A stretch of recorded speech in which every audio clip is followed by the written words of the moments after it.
السلام عليكم ورحمة الله وبركاته. إن الحمد لله نحمده ونستعينه ونستغفره ونعوذ بالله من شرور أنفسنا وسيئات أعمالنا. من يهده الله فلا مضل له ومن يضلل فلا هادي له. أشهد أن لا إله إلا الله وحده لا شريك له وأشهد أن محمدا عبده ورسوله. يا أيها الذين آمنوا اتقوا الله حق تقاته ولا تموتن إلا وأنتم مسلمون. يا أيها الناس اتقوا ربكم الذي خلقكم من نفس واحدة وخلق منها زوجها وبث منهما رجالا كثيرا ونساء واتقوا الله الذي تساءلون به والأرحام إن الله كان عليكم رقيبا. يا أيها الذين آمنوا اتقوا الله وقولوا قولا سديدا يصلح لكم أعمالكم ويغفر لكم ذنوبكم ومن يطع الله ورسوله فقد فاز فوزا عظيما. أما بعد فإن أصدق الحديث كتاب الله وخير الهدي هدي محمد صلى الله عليه وسلم وشر الأمور محدثاتها فإن كل محدثة بدعة وكل بدعة ضلالة وكل ضلالة في النار. معاشر المسلمين جمعة رحمني ورحمكم الله. Kita ini berada di hari-hari yang terlihat berbagai fitnah bertebaran. Pada sejumlah keadaan berjalan di tengah kaum muslimin berbagai ujian dan cobaan. Hal-hal yang terkait dengan fitnah, dan fitnah adalah ujian. Fitnah adalah cobaan. Hal yang menguji agama seorang hamba. Tidak luput dari pandangan kita semua apa yang menimpa kaum muslimin di berbagai belahan dunia ini, dari penindasan, dari peperangan, dari tindakan kezaliman. Demikian pula berbagai musibah dan petaka. Maka ini adalah fitnah-fitnah.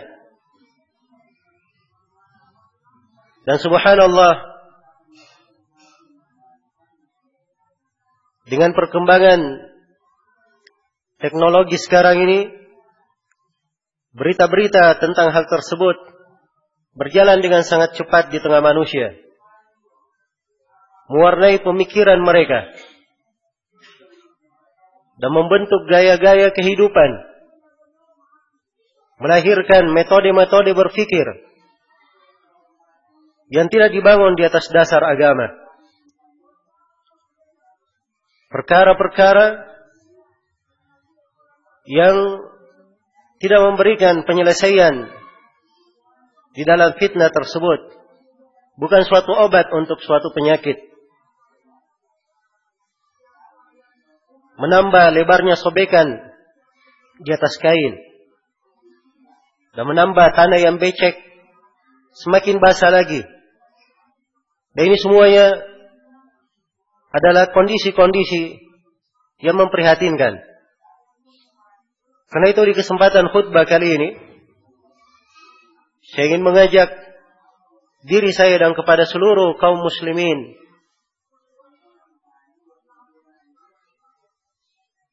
agar supaya memiliki timbangan berfikir di dalam menghadapi fitnah-fitnah tersebut. Jangan setiap kali terjadi fitnah berubah pemikiran. terwarnai oleh arus kondisi dan keadaan. Padahal seorang muslim dimuliakan oleh Allah Subhanahu wa taala dengan pijakan-pijakan, dengan timbangan-timbangan yang menguatkannya di atas agama. Karena itu, di antara hal yang perlu saya ingatkan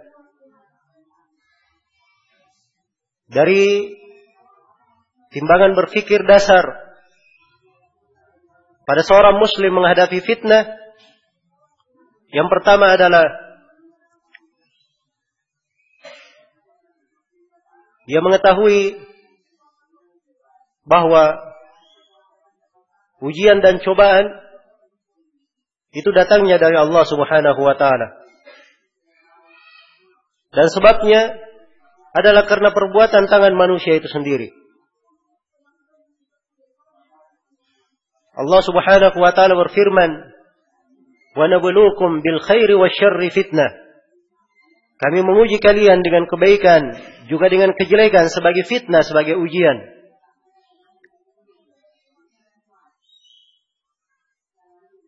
Dan fitnah-fitnah ini akan selalu menimpa kaum muslimin di dalam keagamaannya, di dalam keduniaannya, dan di dalam kehidupannya. Karena itu kewajiban kita adalah menerima dari ketentuan Allah Subhanahu wa taala. Dan asap itu tidak muncul tanpa ada api yang berkobar. Ada sebab di belakang terjadinya musibah dan petaka. Allah Subhanahu wa taala berfirman, "Wa ma asabatkum min musibah fabima kasabat aydikum." Apa yang menimpa kalian dari musibah itu perbuatan tangan-tangan kalian sendiri. Dan Allah berfirman, "Dhahara al-fasadu fil barri wal bahr bima kasabat aydin nas liyudhiqahum ba'd alladhi amilu la'allahum yarji'un." Telah tampak kerusakan di daratan dan di lautan karena perbuatan tangan-tangan manusia itu sendiri. Maka ditimpakan kepada mereka siksaan tersebut agar mereka merasakan sebagian dari perbuatan tangan mereka, supaya mereka kembali, mereka bertobat kepada Allah Subhanahu wa taala. Iya. Maka di kondisi terjadi fitnah, seorang harusnya banyak introspeksi diri, merenungi akan dosa dan kesalahannya. Kalau dia pandang dia berada di bawah kepemimpinan seorang yang zalim, maka yang paling pertama dia pikirkan adalah dosa dirinya. Mungkin dia adalah seorang yang zalim dan masyarakatnya adalah orang-orang yang zalim, sehingga lahir di tengah mereka orang-orang yang zalim pula. Allah berfirman, "Wa kadzalika nuwalli ba'd adh-dhalimin ba'dan bima kanu yaksibun." Demikianlah kami jadikan sebagian orang yang zalim memimpin orang zalim yang lainnya karena perbuatan mereka sendiri. Maka ini metode berpikir harusnya berada pada setiap muslim dan muslimah. Dia banyak memperhatikan kondisi dirinya sendiri, merubah pada dirinya, mulai merubah pada dirinya. Jangan berpikir merubah orang lain sebelum merubah diri sendiri. Karena Allah Subhanahu wa taala berfirman, "Inna Allah la yughayyiru ma biqaumin hatta yughayyiru ma bi anfusihim." Sungguhnya Allah tidak merubah keadaan satu kaum hingga mereka sendiri yang merubah keadaannya. Dasar mana ayat? Satu kaum yang tadinya di atas kebaikan tidak berubah menjadi kejelekan kecuali akibat perbuatan tangan mereka sendiri. Demikian pula sebaliknya dari mana ayat? Siapa yang berada di dalam kejelekan, satu kaum berada di dalam kejelekan tidak akan berubah menjadi baik kecuali dengan upaya mereka sendiri. Harus mereka rubah keadaan dirinya. Dan Allah Subhanahu wa taala berfirman, "Dzalika bi anna Allah lam yakum mughayyiran ni'matan an'amaha 'ala qaumin hatta yughayyiru ma bi anfusihim." Hal tersebut karena Allah tidaklah merubah suatu nikmat yang Allah berikan kepada satu kaum sampai mereka sendiri yang merubahnya. Iya. Maka perbaikan harus berasal dari diri kita sendiri. Dan ini cara memikirkan pada setiap kejadian yang terjadi. Terjadi krisis, kenaikan bahan bakar, kenaikan harga, sibuk memikirkan orang lain, sibuk mencari kambing hitam. Dan dia sendiri tidak pernah memikirkan betapa banyak dari kezaliman yang dia lakukan. Perbuatan yang mengundang murka Allah Subhanahu wa taala yang dia kerjakan. Dan itu yang mengakibatkan turunnya musibah dan petaka. Kemudian yang kedua dari hal yang hendaknya mewarnai pemikiran seorang muslim dan muslimah, bahwa menghindar dari fitnah itu adalah jalan keselamatan. Adalah perkara yang dituntunkan.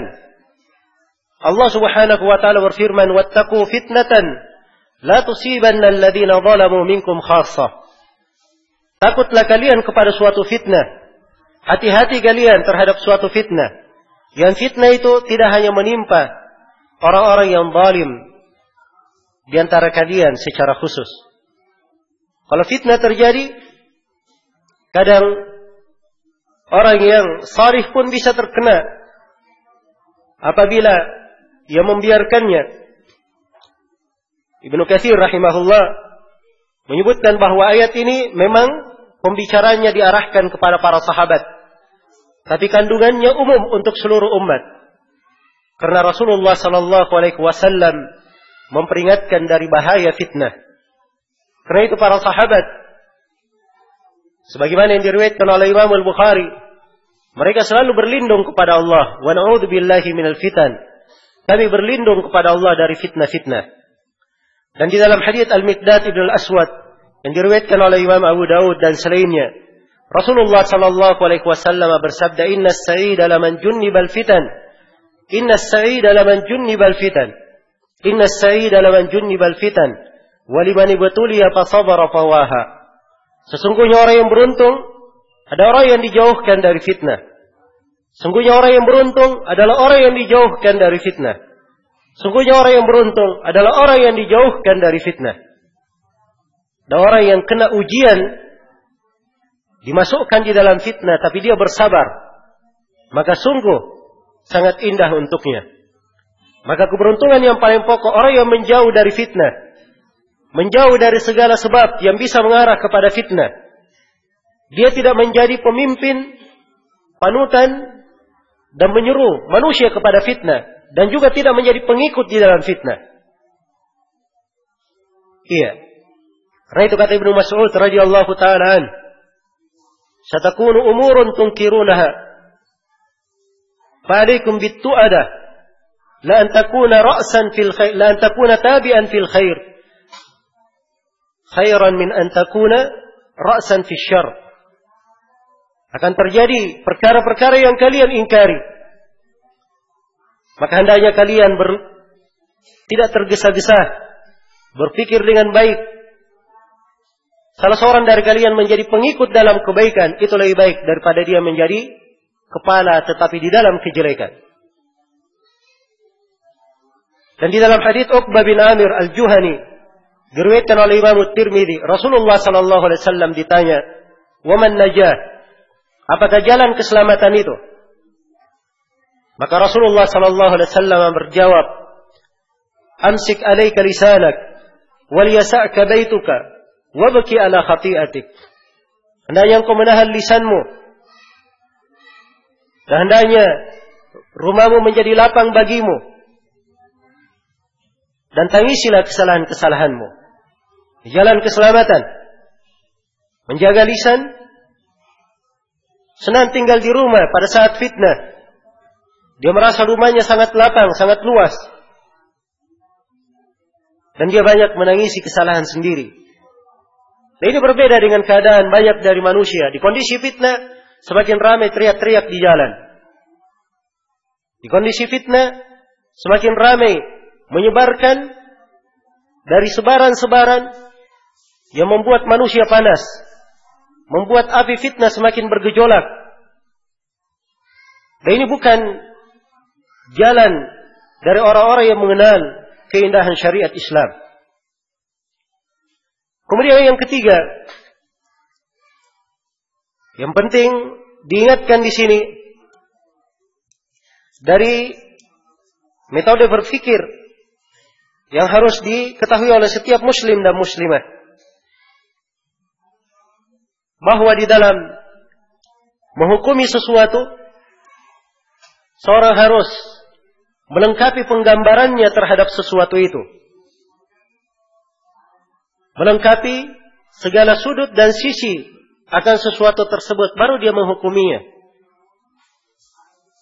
Karena al-hukmu ala syai' far'un an tasawwuri. Hukum akan sesuatu itu dibangun di atas bagaimana penggambarannya. Iya. Kalau ada yang ditanya, apa hukum seorang menerima bagi hasil dari bank? Oh, dia jawab, bagi hasil adalah ribih. Dan ribih, keuntungan adalah hal yang dibolehkan di dalam syariat. Kalau begitu, tidak ada masalah. Dan ini jawaban yang keliru, dibangun di atas hilangnya penggambaran terhadap makna bagi hasil yang dimaksud. Terhadap makna bagi hasil yang dimaksud. Khamar disebut dengan nama minuman kesehatan, penenang jiwa. Oh, kalau dia minuman yang menenangkan jiwa, sehat, tidak ada masalah, diminum saja. Dia tidak mengerti bahwa itu hanya penamaan dan hakikatnya adalah khamar. Karena itu dia bolehkan, dia keliru dengan kesalahan yang fatal karena salah di dalam penggambaran. Iya. Dan demikian pula dalam masalah-masalah besar. Di masa seperti ini, seorang tidak boleh mempercayai apa yang banyak tersebar di media-media. Karena semuanya mengetahui, ada orang-orang di belakangnya. Dan semuanya mengenal bahwa orang-orang yang, kebanyakan orang yang berkecimpung di media tersebut, bukanlah orang-orang yang mengedepankan kebenaran dan keadilan, menjunjung dari nilai-nilai kemuliaan, tapi orang-orang yang berlari di belakang ketamakan duniawiyah dan ingin membuat fitnah di tengah manusia. Maka jangan sekali-sekali seorang muslim dan muslimah mengotori pemikirannya dengan berita-berita yang tidak jelas. Kalaupun ada beritanya, maka di dalam kondisi fitnah semuanya harus dilengkapi. Iya. Allah telah mengingatkan, wala taqfu ma laysa laka bihi ilm. Inna as-sam'a wal basara wal fu'ad kullu ulaika kana anhu mas'ula. Jangan kalian berhenti di atas sesuatu yang kalian tidak mempunyai ilmu tentangnya. Sungguhnya pendengaran dan mata hati semuanya akan dimintai pertanggungjawaban. Dan dosa, di antara dosa yang paling besar, wa an taqulu 'ala Allahi ma la ta'lamun. Kalian berucap atas nama Allah apa yang kalian tidak ketahui. Iya. Karena itu di antara kekeliruan dari sejumlah manusia, kadang dia membaca hadits-hadits Rasulullah berkaitan dengan fitnah-fitnah. Kemudian setelah itu, pada kondisi yang sedang terjadi, pada suatu kondisi yang sedang bergejolak fitnah di tengah kaum muslimin, dia dudukkan hadits itu untuk kejadian yang terjadi. Dan ini adalah hal yang keliru. Ini bukan jalan dari ahli sunnah wal jamaah, bukan pula jalan yang ditempuh oleh ulama Islam. Hadits-hadits yang menjelaskan tentang fitnah, itu diambil pelajaran darinya, berhati-hati dan berwaspada dari fitnah. Ya, dan mengambil pelajaran dari apa yang telah terjadi, bukan apa yang sedang terjadi. Dari apa yang telah terjadi. Maka harus didudukkan segala perkara pada tempatnya dan diberikan gambaran sebagaimana mestinya. Kemudian di antara kaidah pokok yang merupakan timbangan seorang muslim menghadapi fitnah, ketika terjadi fitnah tersebut, dia harus kembali kepada rujukan yang Allah Subhanahu wa taala perintah dia untuk kembali kepadanya. Allah Subhanahu wa taala tidak memerintah kita umat Islam untuk merujuk di dalam kondisi apapun kecuali pada dua golongan dari manusia. Yang pertama adalah ulama. Dan yang kedua adalah umara, para pemerintah. Allah Subhanahu wa taala berfirman, "Ya ayyuhalladzina amanu athi'u Allah wa athi'ur rasul wa ulil amri minkum." Wahai orang-orang yang beriman, taatlah kepada Allah dan kepada Ar-Rasul dan kepada ulil amr, para pemegang wewenang di antara kalian, yaitu ulama dan umara. Dua pihak dari manusia. Dan Allah Subhanahu wa taala berfirman, "Wa idza ja'akum amrun minal amni awil khawfi ada'u bih, walau radduhu ila ar-rasuli wa ila ulil amri minhum, la'alimahu alladhina yastanbitunahu minhum." Apabila datang kepada mereka sebuah perkara yang mengandung keamanan atau mengandung kekhawatiran, ketakutan, langsung mereka sebarkan. Ayat yang agung, peringatan kepada orang-orang yang terbiasa menyebarkan berita-berita. Iya. Ada berita kesenangan atau berita musibah, berita duka. Tidak mesti setiap berita disebarkan. Dan ini ayat sebab turunnya terkait dengan para sahabat yang menyebarkan berita bahwa Nabi menceraikan istri-istrinya. Padahal beliau tidak menceraikannya. Maka ayat ini menegur. Ini dalam urusan menyebarkan berita bahwa Nabi menceraikan istri-istrinya. Dan ini memberikan dampak di tengah umat. Bagaimana pula dengan kebiasaan orang yang senang makan daging saudaranya, menceritakan aib manusia di media massa. Iya. Kemudian membongkar kejelekan yang harusnya ditutupi terhadap orang-orang. Membicarakan para penguasanya, menjelekkan agamanya. Ini semuanya dari sumber kerusakan. Dan dari dasar terjadinya fitnah. Karena itu, apabila datang perkara yang seperti ini, kalau disebarkan, Allah menegur, "Walau radduhu ila ar-rasuli wa ila ulil amri minhum." Andai kata mereka kembalikan perkara tersebut kepada Ar-Rasul dan kepada ulil amr di antara mereka. Di antara ulil amr, kepada ulil amr di antara mereka. Itu pun bukan seluruh ulil amr di antara mereka yang bisa mengambil istimbat, memberikan jalan keluar. Ada ide yang cemerlang di dalamnya. Iya. Karena itu di kondisi fitnah, dan semua orang pantas untuk berbicara. Dan semua orang hendaknya memahami kadar dirinya masing-masing. Jangan dia berucap dengan sebuah ucapan yang tidak membawa keuntungan untuknya, tidak di dunia dan tidak pula di akhirat. Nabi sallallahu alaihi wasallam mengingatkan, "Innar rajula la yatakallamu bil kalimah la yatabayyanu fiha yazillu biha ila an-nar ab'ada ma bainal masyriqi wal maghrib." Seorang lelaki kadang berbicara dengan satu kalimat, dia tidak memperjelasnya, maka kalimat ini menyeret dia ke dalam neraka sejauh timur dan barat. Maka harus dijaga lisan-lisan itu.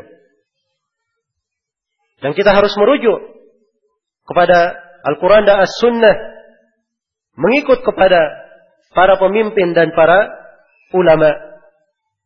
Ketika terjadi fitnah, Rasulullah ditanya, "Fama ta'muruna?" Dalam hadits Hudzaifah riwayat Bukhari dan Muslim. Kata beliau, "Talzam jama'atal muslimin wa imamahum." Hendaknya engkau berkomitmen, berpegang terhadap jemaah kaum muslimin, yaitu kaum muslimin di bawah pimpinan negara.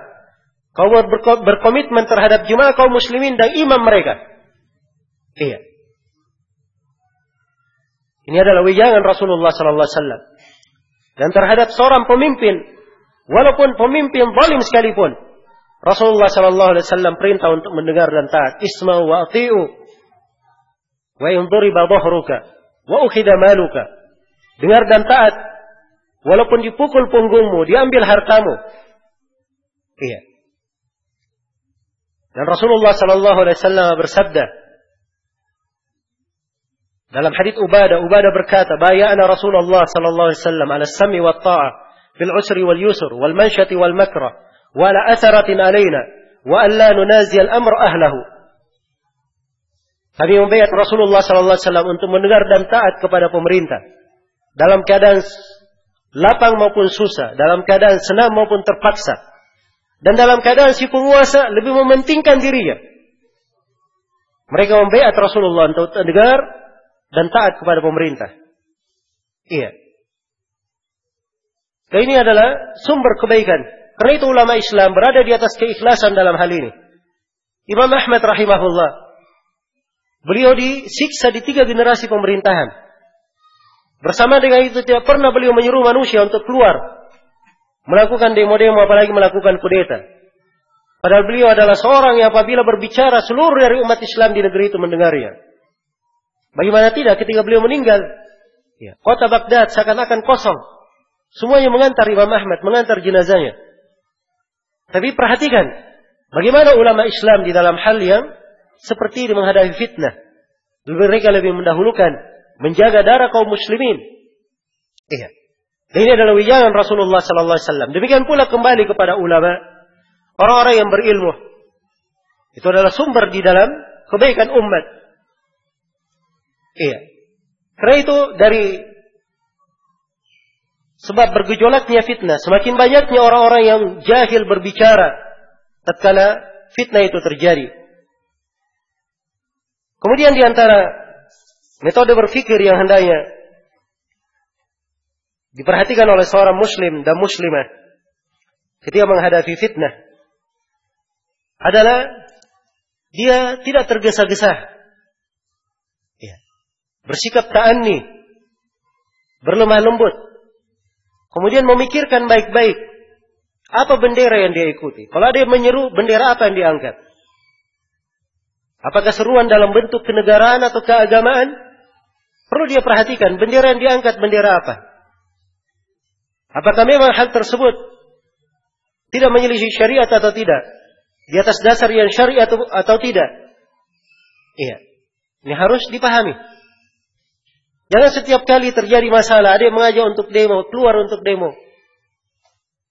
Ada yang mengajak keluar untuk jihad, keluar untuk jihad. Mengajak begini, keluar, mengikutinya. Ini orang yang tidak mempunyai sikap. Ini bukan sikap seorang muslim. Hendaknya dia memiliki hal yang tegas. Ya.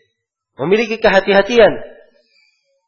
Dan itulah dasar dan prinsip di dalam agama kita diterangkan oleh berbagai adillah.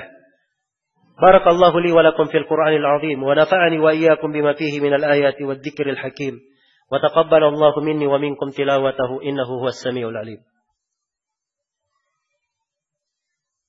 Alhamdulillahi ala ihsanih wa syukru lahu ala taufiqihi wa amtinanih.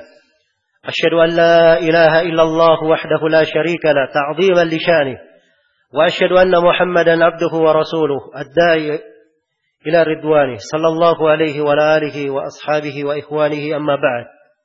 Ma'asyiral muslimin, jemaah Jumat rahimani wa rahimakumullah. Di antara timbangan berfikir seorang muslim bahwa di masa fitnah hendaknya dia banyak menyibukkan dirinya dengan ibadah. Di dalam hadits Ma'qil bin Yasar yang diriwayatkan oleh Imam Muslim, Rasulullah sallallahu alaihi wasallam bersabda, "Al-ibadatu fil haraj kahijratin ilayya."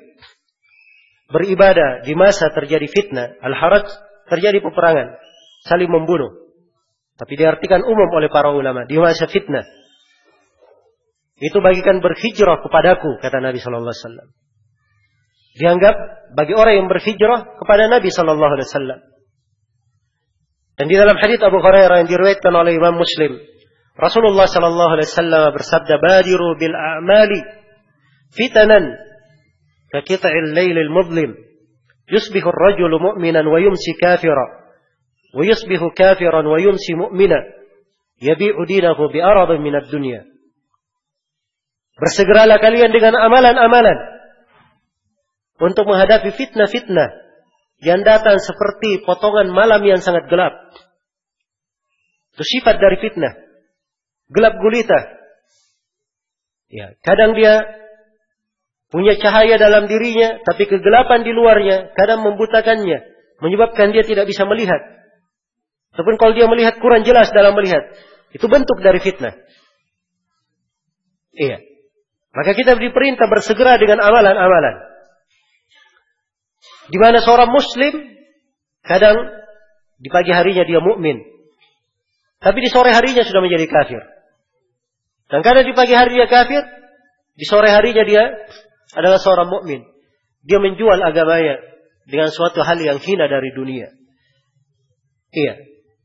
Karena banyak hal yang dituntut. Kaitannya dengan dunia.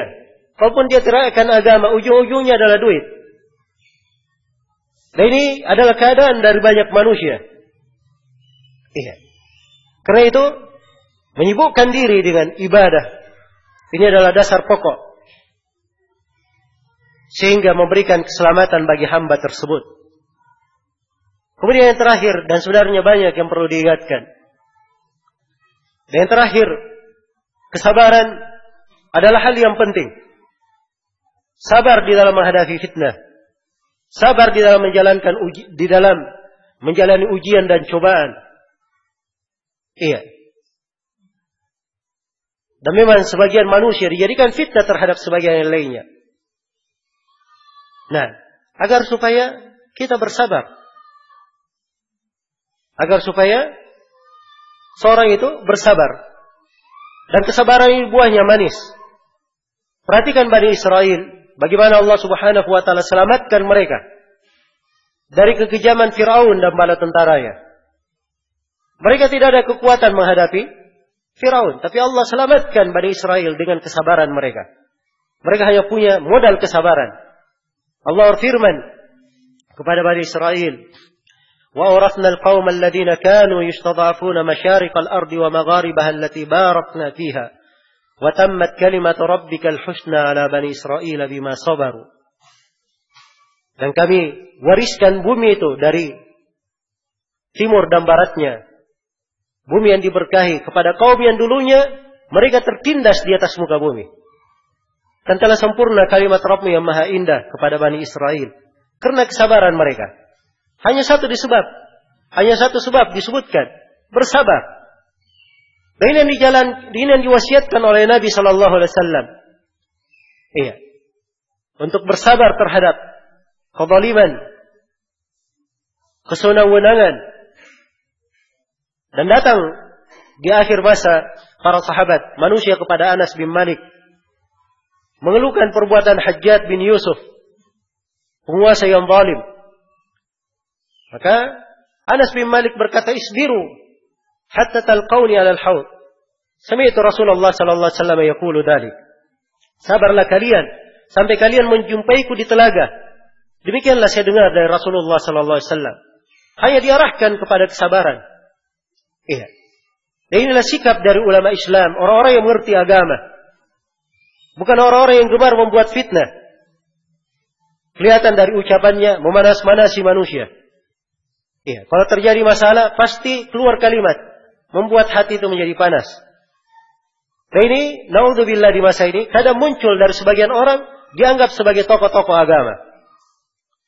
Dianggap sebagai rujukan-rujukan manusia. Di berbagai kejadian, apakah di Indonesia ini maupun di luar negeri sana. Iya. Maka kesabaran adalah hal yang sangat penting. Semoga Allah subhanahu wa ta'ala menghindarkan kita semua dari segala bentuk fitnah. Dan mengukuhkan langkah kita dan menguatkan hati kita di atas pijakan dan timbangan-timbangan yang dituntunkan oleh syariat di dalam menghadapi ujian dan cobaan di dalam kehidupan. Semoga Allah subhanahu wa ta'ala memberkahi umur dan kehidupan kita, mengampuni segala dosa dan kesalahan, dan menunjukkan kepada kita semua jalan-jalan keselamatan, jalan-jalan yang mendekatkan kita semua kepada ridha dan rahmat Allah subhanahu wa ta'ala. Dan semoga Allah subhanahu wa ta'ala memuliakan kita semua dengan surganya. Innahu waliyu dzalika wal qadiru alaihi. Subhanakallahumma wa bihamdik asyhadu an la ilaha illa anta astaghfiruka wa atubu ilaik. Subhana rabbika rabbil izzati amma yasifun wa salamun alal mursalin walhamdulillahi rabbil alamin.